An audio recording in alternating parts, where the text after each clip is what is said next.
تو میرے محبوب نے فرمایا بیچاری کی غلطی کوئی نہیں، اسے مارنا نا، اس سے تیل گر گیا تھا، نیا خریدتے دیر ہو گئی، رو رہی تھی تو میں سفارش کرنے آیا ہوں۔ وہ خاتون کہتی ہے کسی کی نہیں مانی تھی، پر محبوب کے جملوں میں تاثیر اتنی تھی، ککھ سواد نہیں مشری اندر، اساں کھنڈا می چکھ ڈٹھیاں، انہاں ساریاں شیواں نالوں گلاں سجن دیاں مٹھیاں۔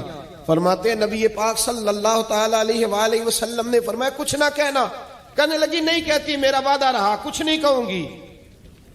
اب میرے حبیب نے پھر نظر اٹھائی اور اس غریبنی کی طرف دیکھا اور فرمایا تو اگر کہے تو میں جاؤں، تو اگر کہے تو میں خود بھیک دیں، خود ہی کہے منگتے کا بھلا ہو، تو اگر کہے تو میں جاؤں۔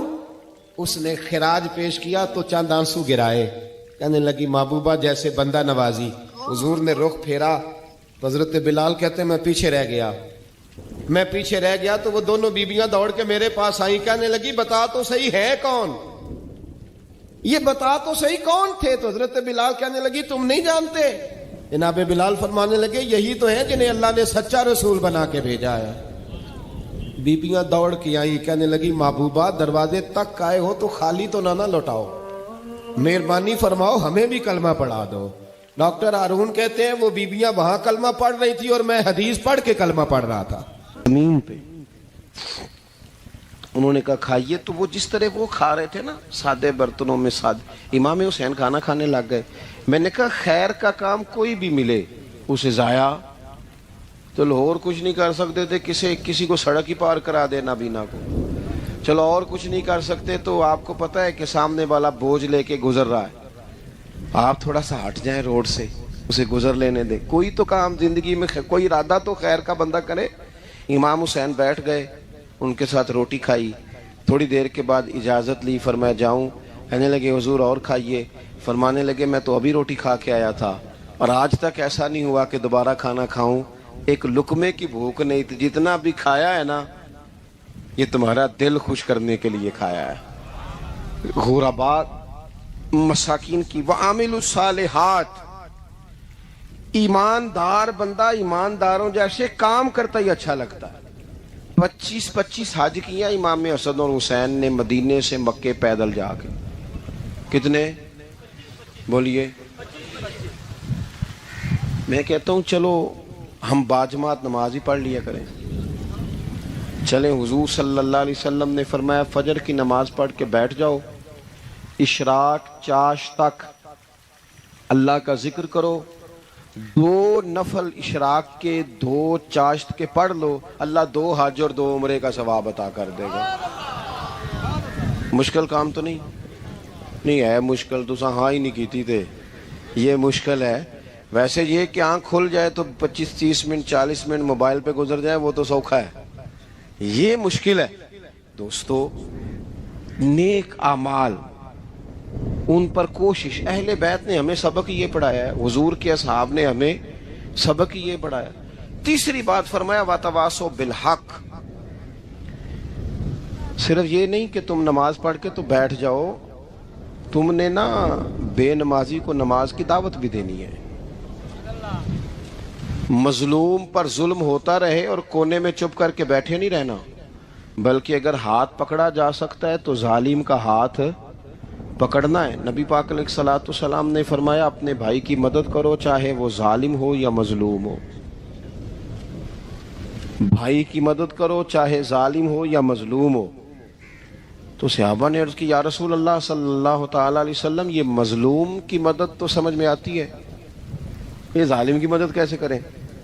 نہیں سمجھ آ رہی ہے آپ کو بات کی؟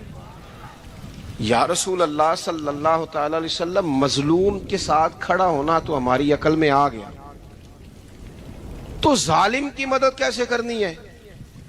تو نبی پاک صلی اللہ تعالی علیہ وسلم نے فرمایا ظالم کو ظلم کرنے سے روک دو، تم نے اس کی مدد کر دی، اسے باز کرو۔ لیکن ہم تو اتنی جرت ہی نہیں رکھتے بدی کو بدی کہنے کی، اتنی طاقت ہی نہیں ہوتی، جھوٹ کو جھوٹ کہنے کی ہمت۔ ہمارے گھر میں سارا کچھ ہو رہا ہوتا ہے، ہمیں پتہ ہوتا ہے کہ فلاں جگہ پہ ہمارا قبیلہ ہماری برادری غلط ہے، پر اتنی جرت کرتے ہم سچ بولتے ضرور ہیں پر دوسروں کے بارے میں، اپنے بارے میں سچ بولنے کو تیار نہیں ہوتے جرت کا مظاہرہ کریں. زندگی میں حق کو حق کہنا سیکھیں, غلط کو غلط کہنا سیکھیں, جھوٹ کو جھوٹ کہیں, بدی کو بدی کہیں, سچائی کا ساتھ دیں ہمیشہ. ہم نے جب تک دیکھو نا ظلم ہوتا رہے, زیادتی ہوتی رہے, اپنا دروازہ اندر سے بند کر لو, پتر باہر نہ جانا. کیوں جی؟ باہر اس پہ ظلم ہو رہا ہے, ان کے گھر آگ لگی ہے, کوئی ہمارے گھر تو نہیں نہ لگی. یاد رکھنا پڑوسیوں کی آگ نہ بجھاؤ گے تو اپنے گھر بھی آ جائے گی. اگر مظلوم کا ہاتھ نہیں پکڑو گے تو ظالم دلیر ہو جائے گا. اور ہمارے جتنے بھی بزرگ گزرے انہوں نے ظالموں کو ظالم کہا. امام احمد بن حنبل نے جیل کاٹی, امام اعظم ابو حنیفہ نے جیل کاٹی. آج کل لوگ کہتے ہیں مولانا صاحب آپ نے نا جناب غلط کو غلط نہیں کہنا, سیاست کی بات نہیں کرنی. کیوں جی؟ کس لیے نہیں کرنی؟ سیاست تو تدبیر کا نام ہے. بنو اسرائیل میں جتنی بھی تدبیر ہوتی تھی وہ سارے انبیاء کیا کرتے تھے. کیوں نہ بات کریں؟ یہ جن کرسیوں پہ آج تم نے ظالموں جابروں کو بٹھایا, یہ کرسی تو حضرت ابوبکر صدیق جیسے لوگوں کی ہے, یہ تو حضرت عمر جیسے لوگوں کی سیٹ ہے, حضرت عثمان غنی جیسے لوگوں کا کام ہے, مولا علی جیسے لوگوں کا کام ہے. غلط جگہوں پہ غلط لوگ بٹھا دیے اور پھر جھوٹے کو جھوٹا بھی نہ کہیں, ظالم کو ظالم بھی نہ کہیں. ہم سے نہ رقم ہوں گے قصیدے یزید کے, کیونکہ ہم لوگ تو حسین کے سیرت نگار ہیں. یہ کیا بات ہوئی؟ آپ سچی بات ہی نہ کریں, کلمہ حق کہیں, ہمیشہ کھری بات کہیں, سچی, گرچہ اپنا نقصان ہو. حق کے ساتھ کھڑے ہونا سیکھیں. وتواصوا بالحق. ساری آسانی تھی, امام حسین کو کوئی مسئلہ نہیں تھا, آرام سے بیٹھے تھے. آج کتنے موجوں میں بیٹھے ہیں, پیر صاحبان, مولوی صاحبان, خطیب صاحبان, سیاستدان, وڈیرے, موج لگی ہوئی ہے. کسی کو کچھ نہیں کہنا, کچھ کہیں گے تو پھر بندے مخالفت کریں گے. تو امام حسین مسجد نبی میں جمعہ پڑھاتے تھے, چپ کر کے بیٹھے رہتے. حضور سید عالم علیہ السلام کے مزار انور کے پاس بیٹھے تھے, بیٹھے رہتے. لیکن امام حسین نے فرمایا ظالم حکمران بنے تو وہ قوموں کو تکلیف دیتے ہیں, وہ ملی نقصان کرتے ہیں, وہ امت کا چہرہ مہرہ بگاڑ کے رکھ دیتے ہیں. لہذا کھڑے ہونا پڑتا ہے, کلمہ حق کہنا پڑتا ہے, الہے کلمت الحق کے لیے نکلنا پڑتا ہے. آپ اپنی زندگی کے اندر سچی بات کرنا سیکھیں. الیکشن کے دن آ گئے, میرے ایک بڑے محبت والے ساتھی تھے, وہ آ گئے ووٹ کے لیے. ویسے بھی یہ جو بیماری ہمارے ملک میں نا جی, ہمارے ہاں حکمران بعضوں کا کہتے ہیں اوے ہو جی جمہوریت بڑی ضروری ہے. وہ بھی کس مصیبت کا نام ہے جمہوریت؟ اقبال تو کہتے ہیں کہ یہ وہ چیز ہے کہ جس میں پتہ ہی کوئی نہیں ہوتا, پڑھے لکھے ان پڑھ کا, چھوٹے اور بڑے کا, سیانے اور بیوقوف کا. جمہوریت وہ طرز حکومت ہے کہ جس میں بندوں کو گنا کرتے ہیں, تولا نہیں کرتے. کیا راگل آپ رہتے ہو ہر وقت. قوم کو اس کا حق ملنا چاہیے, غریب کی مدد ہونی چاہیے, انصاف ملنا چاہیے. باقی یہ تمہاری کہانیاں ہیں ڈکٹیٹرشپ اور جمہوریت, اور ہمیں تمہاری سمجھ بھی نہیں آتی. ہر ڈکٹیٹر کے ساتھ ہوتے ہو, باتیں جمہوریت کی کرتے ہو, جہاں تمہارا دل کرتا کھڑے رہتے ہو.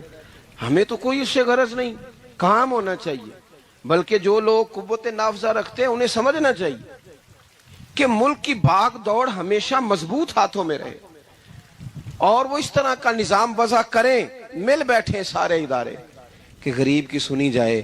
وہ مجھے بڑی اچھی طرح یاد ہے جب وہ ایک حکومت ختم ہوئی اور جو ایک فوجی رہ کے گئے تھے 11 سال, ان کی حکومت آئی تو میں باہر نکلا تو ایک بزرگ تھے, وہ صبح صبح ناشتہ بیچا کرتے تھے ہمارے علاقے میں, چاول اور چنے بنے. تو میں نے ان سے کہا بزرگوں پتہ لگا کہ رات کی حکومت بدل گئی ہے. تو فرمان لگے پتر جیڑا مردی بھی آ جائے, میں تو چاول بیچ کے روٹی کھانی ہے, ہمیں تو ان سے غرض ہی نہیں. اللہ جانے کون آیا کون گیا, تو کھیل تماشا بنایا ہوا ہے. تو جھوٹے کو جھوٹا کہیں. میرے ایک دوست ہیں الیکشن لڑتے ہیں, مجھے ایک دفعہ آ کے کہنے لگے آپ نے کبھی ووٹ نہیں ڈالا, اس دفعہ ضرور ڈالے. میں نے کہا نہیں ڈالتا میں. کہنے لگے ووٹ قوم کی امانت ہے. تو میں نے کہا امانت کسی بے ایمان کو دے دوں؟ امانت تو امانت دار کو دی جاتی. نہیں سمجھے آپ بات؟ یہ سارے کہتے ہیں نا ووٹ قوم کی, تو امانت کس کو دینی چاہیے؟ صحیح بتاؤ. چلو ہوں تسی بولنا نہیں, بس دل وچ گل رکھنی, دل وچ. دیندے ویسے ایمانداراں نہیں ہو نا. نہیں میں نے کہا بولنا نہیں, ہمیں کسی نے پتہ نہ لگ جائے. دیتے ویسے ایمانداروں کو ہی ہو نا. یہ اپنے دل سے پوچھو, فیصلہ لو, اللہ سے ڈرو. ظالم کا مددگار ظالم ہوتا ہے, ظالموں کا مددگار ظالم ہوتا ہے. وہ تیرے میرے ووٹ پر جیت کر جب ظلم کرے گا تو پھر کون ہے جو یہ دعویٰ کرے گا کہ جناب میں ظالم کا مددگار نہیں؟ سوچو سمجھو غور کرو.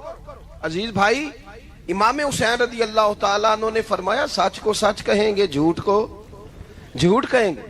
یہ نہیں ہو سکتا کہ جناب ظلم ہوتا رہے اور چپ رہے. اور یہ سبق کہاں سے پڑھا انہوں نے؟ مولا علی شیر خدا سے. ہم تو اپنے بچوں کو کہتے ہیں نا باہر ظلم ہو رہا ہے, تو پتر تو نہ باہر جانا, ہماری نہیں لڑائی. لیکن جب حضرت عثمان غنی رضی اللہ تعالیٰ عنہ پر بلوائیوں نے حملہ کیا نا, تو چونکہ حضرت عثمان غنی خالو تھے امام حسن اور حسین کے, حضرت عثمان خالو ہیں, سگے خالو ہیں, تو حضرت مولا علی شیر خدا نے یہ نہیں کہا کہ پتر اتنے بندے آ گئے ہیں, تلواریں ہیں, محاصرہ ہے, باہر نہ نکلنا. بلکہ حضرت مولا علی نے خود اپنے دونوں بیٹوں کو تلواریں پکڑائیں اور حضرت عثمان غنی کے دروازے پہ کھڑا کر کے کہا پتر خیال رکھنا تمہارے ہوتے ہوئے کوئی بھی شخص حضرت عثمان غنی کا دروازہ نہ کراس کر پائے. خود اپنے بچوں کو, ہر جنگ میں حضرت علی ساتھ لے کے جاتے تھے. ہم تو بچوں کو دلیری سکھاتے ہی نہیں, بزدل. اور کچھ ہمیں بابے مل گئے, وہ کہندے منڈے نو سایا ہے. میں کہ بابے نو آپ سایا ہے, انہوں بھی کرو دم کراؤ. اس کو نظری سایہ آتا ہے, کیسے نادانوں سے پالا پڑ گیا. کیا ہوتا ہے وہ سایہ؟ اچھے بھلے سیانے نوجوان بتی بند کر کے اندر لیٹا ہوا ہے بچہ, بابے نو بابا کہہ گیا انہوں سایہ ہے. بابا کہڑا کہہ گیا جیڑا باہر روٹی لین آیا سی, بیٹی پہنچی سرکار ہوندی تے ٹکر ہی گھر کھا لیندی. لوگوں کے قسمت کا حال بتاتا ہے, اپنی اتنی خراب ہے کہ مانگتا پھرتا ہے. کیا مذاق بنایا ہم نے اپنے ساتھ. تھوڑے سمجھدار ہو جائیں, ہر بندے کی بات کا اثر قبول نہ کیا کریں. مومن کے پاس طاقتیں ہوتی ہیں, جو جدھر لگاتا ہے چپ کر کے لگ جاتے ہو. ان الذین قالوا ربنا اللہ ثم استقاموا تتنزل علیہم الملائکہ. اللہ کہتا ہے تو ڈٹنا سیکھ, رب کا نام لے کے ڈٹ جا, رب تیری مدد کے لیے فرشتے بھی نازل کر دے گا. کہیں کھڑے ہونا سیکھیں, جس کا جو مان آتا ہے وہ تباہی کر کے گزر جاتا ہے. بالکل قطعاً نہیں. تو امام حسین نے صحیح کو صحیح کہا, غلط کو غلط کہا, اور ڈٹ کے کہا, اور پورے وثوق سے کہا, اور پوری وہ حضرت امام ابو مالک کھڑے تھے نا, تو یہ بادشاہ بڑی بڑی غلط باتیں بھی کرتے ہیں. اچھا چلیں صحیح بتائیں آپ, میں آپ کو اپنی بات بتاتا ہوں. کئی دفعہ ایسے ہوتا ہے, کئی دفعہ کہ بات کوئی ہو جاتی ہے, کر لیتے ہیں, تو کوئی ساتھی توجہ دلاتا ہے کہ آپ تو بولتے بولتے یہ کہہ گئے, تو احساس ہوتا ہے ہو یار غلطی ہو گئی, ہو جاتا ہے. بڑے بڑے جو محدثین تھے, بڑے بڑے لوگ, انہوں نے کہا یار ہماری یہ رائے تھی, پھر اس کے بعد ہمیں یہ پتہ چل گیا, اب ہماری رائے بدل گئی ہے. اس کو رجوع کرنا کہتے ہیں. بڑے بڑے لوگوں نے کر لیا. لیکن ہماری سیاسی جماعتوں کا حال یہ ہے کہ ان کے کسی کارکن سے پوچھے نا تمہارے لیڈر نے کبھی غلطی کی ہے, کیوں کیا نے, کیوں معاذ اللہ یہ فرشتے کیا ہیں, یہ غلطی نہیں کر سکتے. اگر بڑے بڑے لوگ کہتے ہیں یار یہاں ہم بھول گئے تھے, تاکہ صحابہ کرام علیہم رضوان اپنی رائے سے رجوع کرتے. یہاں کیا حال ہو گیا, کس چکر میں ہم پڑ گئے. جماعتوں کو بت نہ بناؤ, وہ جماعتیں رہنے دو, اگرچہ بت ہیں جماعت کی آستینوں میں, پر مجھے حکم اذاں لا الہ الا اللہ. تو سچ کو سچ, جھوٹ کو جھوٹ. حضرت امام ابو مالک کھڑے تھے تو ہارون رشید بادشاہ تھا. کچھ بڑے خوش آمدی لوگ ہوتے ہیں, نہیں جی نہیں سرکار آپ کی تو کیا بات ہے, کیوں جی اتنی تعریفیں کیوں کر رہے ہو. کہتے ہیں اس نے خرچہ کیا, مسجد بنوا کے دی ہے, یہ جناب چندے دیتا ہے. او خدا کے بندو, چندہ دینے کا مطلب یہ جو مرضی کہا جائے. حضرت امام مالک ہارون رشید کے بڑے بادشاہ کے دربار میں کھڑے تھے, کسی بڑے کے, ہارون رشید تھا یا کوئی اور تھا. تو وہ نا مکھی بار بار بادشاہ کو تنگ کرتی. مکھی کئی دفعہ نہیں قابو آتی, 3-4 بندے بھی لگ جائیں تو نہیں قابو آتی, پکڑی نہیں جاتی, مکھی جو ہوئی. وہ مکھی بڑا تنگ کر رہی تھی, تو اس نے غلط جملہ کہہ دیا. غلط کہنے لگا معاذ اللہ ثم معاذ اللہ, نقل کفر نہ باشے. کہنے لگا امام مالک سے کیا ضرورت تھی اللہ تعالیٰ کو یہ مکھی کیوں بنائی. اللہ کی تخلیق پر اعتراض کر رہا ہے معاذ۔ اب خوش آمدی کو بندہ ہوتا تو کہتا جی وہ مسئلہ یہ ہے جی، وہ اصل بات یہ ہے جی، آپ بیٹھیں جی، ٹھنڈے دماغ سے سمجھاتا ہوں۔ لیکن وہ نشے میں چور ہے نا، تخت پہ بیٹھا ہے، سخت بات کر دی کہ کیوں بنائی مکھی، تو امام صاحب اٹھ کے کھڑے ہو گئے، ہاتھ میں چھڑی پکڑی تھی، زور سے زمین پہ ماری، فرمانے لگے یہ مکھی نا اللہ نے تیرے جیسے لوگوں کا غرور توڑنے کے لیے بنائی ہے کہ سنبھالی تو تم سے مکھی بھی نہیں جاتی تو دعوے بڑے کرتے ہو، یہ تیرے جیسے بندوں کا غرور توڑنے کو بنائی ہے۔ چپ کر گیا، کہنے لگا حضور غلطی ہو گئی تھی، آئندہ نہیں کروں گا۔ تو آپ جب جھوٹ کو جھوٹ کہتے ہیں اور سچ کو سچ کہتے ہیں، حق کی تعریف کرتے ہیں، باطل کو بیان کرتے ہیں، پھر لوگ مخالفت کرتے ہیں۔ اب جب لوگ مخالفت کریں گے پھر تکلیف آئے گی، تکلیفیں بڑی سونی ہوتی ہیں۔ جب تکلیف آئے تو رب کہتا ہے وَتَوَاصَوْا بِالصَّبْرِ، اب ایک دوسرے کو صبر کی نصیحت کرو۔ یہ جب دکھ آتے ہیں نا، دکھ بندے کو نرم کر دیتے ہیں، بیماری نفسانی خواہشات کو ختم کر دیتی ہے۔ بیمار بندہ اس کا کسی غلطی کی طرف دھیان ہی نہیں جاتا، وہ پورا جڑ جاتا ہے اپنے رب سے، اس کے اندر سے نفسانی خواہشات ختم ہو جاتی۔ جب آپ دکھی ہوتے ہیں نا، پھر کوئی سجدے کا مزہ آتا ہے، پھر کوئی دعا میں لطف آتا ہے، پھر کوئی رب سے دل لگانے میں مزہ آتا ہے، پھر دل کرتا ہے کہ کوئی بندہ موجود نہ ہو، میں اکیلا ہوں مسجد میں، رج کے یاد کروں اپنے مالک کو۔ جب آپ صبر کرتے ہیں، قرآن پاک میں نا کم و بیش کوئی 99 کے قریب 90 سے زیادہ مرتبہ صبر کا ذکر ہے، اور محدثین نے تصریح کی ہے کہ کوئی 500 کے لگ بھگ حدیث پاک میں صبر کا ذکر ہے۔ حوصلے سے، صبر سے، وَتَوَاصَوْا بِالصَّبْرِ، صبر بندہ کر کے دکھائے، اس کے اندر حوصلہ ہو، دلیری ہو۔ ہم نہ جلد باز ہو جاتے ہیں، بعض بزرگ بھی ناراض نہ ہوں تو وہ بھی بڑے جلد باز، فٹافٹ کام ہونا چاہیے، بعض بچے بھی، بعض جناب سیانے لوگ، بڑی جلدی ہے۔ بندے نے روزہ رکھا ہوا نا گرمیوں کا، تو عصر کے وقت اگر وہ بڑا سوڑا پڑ جائے نا تو روزہ پھر کھل جاتا ہے۔ بولیے بڑی جلدی ہے جی، بڑی ٹینشن ہے جی، بڑا لگ رہا ہے، تو کھل جائے گا یہ کہنے سے، اس نے کب کھلنا ہے؟ بولیے آپ کو تکلیف ہو گئی، آپ کو خدا نہ خواستہ ڈاکٹر نے کہا چھوٹا سا آپریٹ کرنا ہے آپ کا، شام کو ٹھیک ہو جائیں گے جی؟ تو جلدی بڑی ہے، درد بڑی ہو رہی، جلدی کریں ڈاکٹر صاحب۔ تو ڈاکٹر کہتا ہے پہلے خون ٹیسٹ کرا، پھر بلڈ پریشر اپنا چیک کرا، پھر شوگر چیک کرا، پرسوں رپورٹ آئے گی، پھر شام کو لے کے آنا، پھر ٹائم دوں گا، پھر ٹائم دے گا، پھر آپریٹ کرے گا، پھر دوائیاں لکھے گا، پھر آپ کو آرام کا مشورہ دے گا، پھر 2-3 ماہ لگیں گے، پھر طبیعت پوری طرح۔ تو کرنا کیا پڑے گا؟ صبر۔ کیا کرنا پڑے گا؟ صبر۔ صبر زندگی میں ضروری ہے، اگر صبر نہیں تو پھر کوئی کام بھی۔ اپنے مزاج میں حوصلہ لائیں، حلم ہو، بردباری ہو، صبر ہو، تحمل ہو۔ امام علی مقام رضی اللہ تعالیٰ عنہ کو آپ دیکھ لیں، میدان کربلا پورا پڑھ لیں، آپ پوری تاریخ روایات کھنگال کے دیکھ لیں، سامنے تلواریں تھیں یزید کے لشکر کے پاس، امام کے پاس حوصلہ تھا۔ وہاں ظلم و جبر ہو رہا تھا، یہاں حوصلہ، علم، بردباری، اعلیٰ ظرفی، کرم۔ دوستو جب صبر اور تلواریں آپس میں ٹکرائی نا، صبر اور تلواریں، تو تلواریں ہار گئیں، صبر جیت گیا۔ صبر ہمیشہ جیت جایا کرتا ہے۔ بعض اوقات تھوڑا ٹائم لگ جاتا ہے، تھوڑا سا وقت، کچھ چیزوں کی لوگوں کو فوراً سمجھ نہیں آتی، ٹائم گزرنے کے وہ کافی دیر کے بعد احساس ہوتا ہے اوہو وہ تو ٹھیک تھا، احساس۔ لیکن آپ زندگی میں تھوڑا تحمل، تھوڑی بردباری، آپ یقین کریں ہم جب لڑائیاں کرتے ہیں نا، کسی سے بحث کرتے ہیں، کچھ ایسی باتیں کر جاتے ہیں کہ بعد میں ہمیں احساس ہوتا ہے یار زیادہ سخت بات ہو گئی، مانتے نہیں، لیکن بعضوں کا خیال ہوتا ہے یار اوہو یہ نہیں کہنا چاہیے تھا، لیکن وہ بات غصے میں نکل جاتی ہے، صبر ہوتا نہیں، پھر وہ خرابی ہوتی ہے۔ اپنی زندگی میں صبر، یہ تھوڑی بہت جو تکلیفیں آتی ہیں نا، میں گیا ہوا تھا سندھ کے سفر پر، تو موٹر وے سے سکھر سے موٹر وے لاہور آتا ہے، اب سفر آسان ہو گیا. تو میں نے اپنے ڈرائیور سے کہا لو میاں اب سہولت ہو گئی تمہیں، اب تو سارا موٹر وے لاہور تک آسان ہو گیا. مجھے کہنے لگا نہیں حضرت صاحب یہ مشکل ہے. میں نے کہا جی کیوں؟ کہنے لگے نیند آنے لگ جاتی ہے.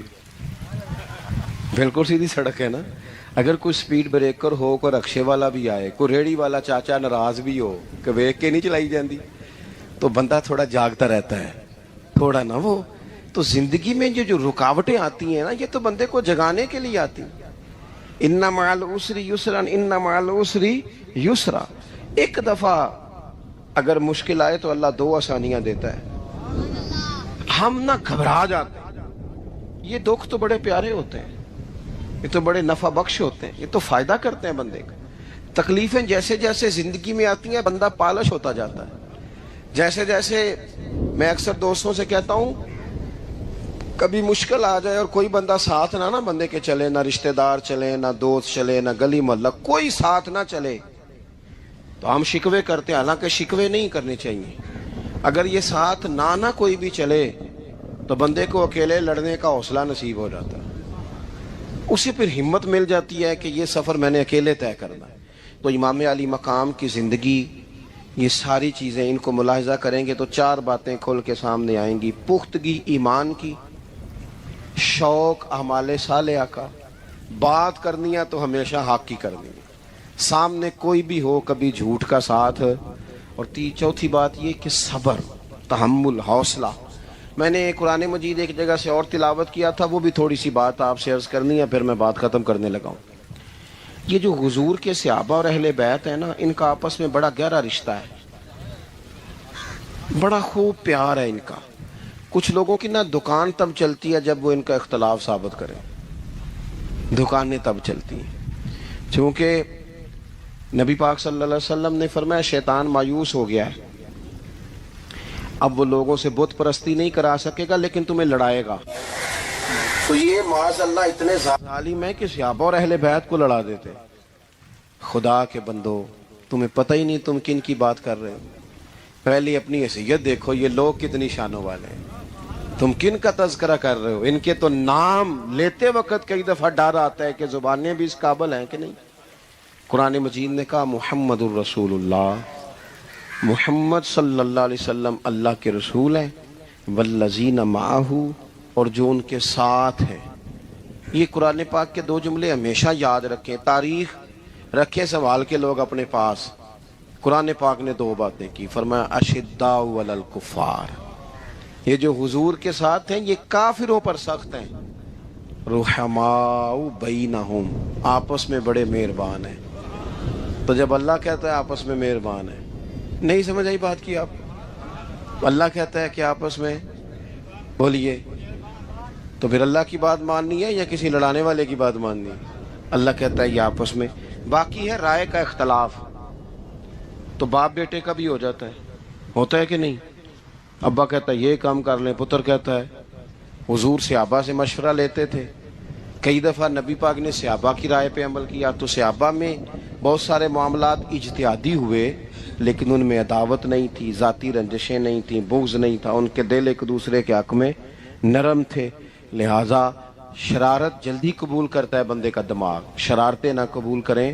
کوشش کریں کہ جو ان لوگوں کی تعریف کتاب و سنت میں ہمارے سامنے آتی ہے ہم صرف اسی تعریف پر عمل کریں. ایک بات صرف سن لیں اور میں اپنی بات کو سمیٹوں، آپ کو لطف آئے گا.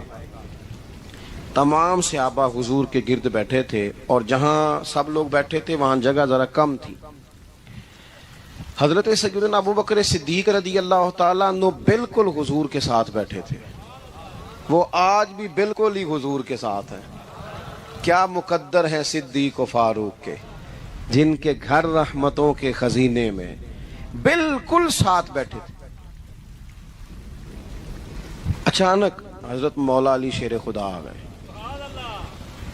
کوئی صحابی بھی اٹھ کر جگہ دے دیتا اور سارے دینا بھی چاہ رہے تھے، لیکن حضرت مولا علی جیسے ہی آئے نا، سب سے پہلے حضرت صدیق اکبر اٹھے. اور بازو تھام کے آگے جا کے بڑھ کے مولا علی کا بازو تھام کے حضور کے قریب لا کے بٹھایا، خود ذرا سائڈ پہ ہو کے بیٹھ گئے۔ اب یہ حضور کے سامنے سارا کچھ ہو رہا ہے تو بولنا کس نے تھا؟ کسی کو جرت ہی نہیں ہوتی تھی محبوب کے سامنے کوئی تبصرہ کرے، کوئی کر ہی نہیں سکتا تھا، کسی کو جرت ہی نہیں تھی، کوئی نہ بولا، خود رسول کریم بولے اور حضور فرمانے لگ گیا، دیکھا تم نے میرے ابو بکر نے کیا کیا ہے؟ اور پھر حضور نے جو جملے کہے وہ یاد رکھنے والے ہیں، فضل والے لوگ ہی دوسرے کا فضل سمجھا کرتے ہیں، تو یہ تو صاحب عزت لوگ تھے، یہ تو ایک دوسرے کو عزتیں دیتے تھے۔ تم کون ہو؟ کچھ کہتے ہیں جناب ہماری نسبت بڑی تگڑی ہے۔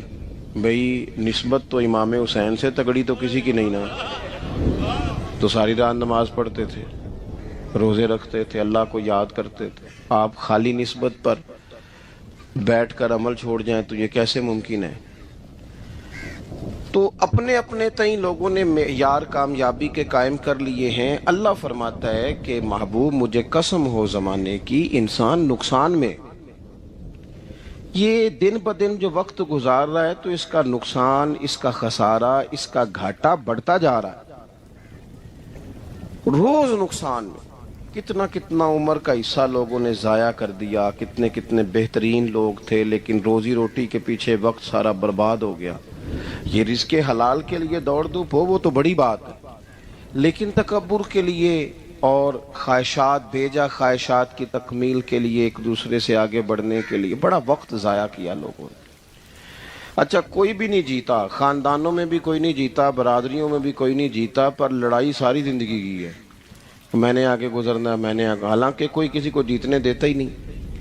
تو اپنے اپنے تئیں لوگوں نے معیار قائم کیے کامیابی کے۔ اللہ فرماتے ہیں بے شک انسان نقصان میں ہے، لیکن جس میں 4 خوبیاں پائی جائیں، ادھر دیکھو میری طرف، جس میں 4 خوبیاں پائی جائیں، اللہ کا قرآن کہتا ہے وہ بندہ کامیاب ہو جاتا ہے۔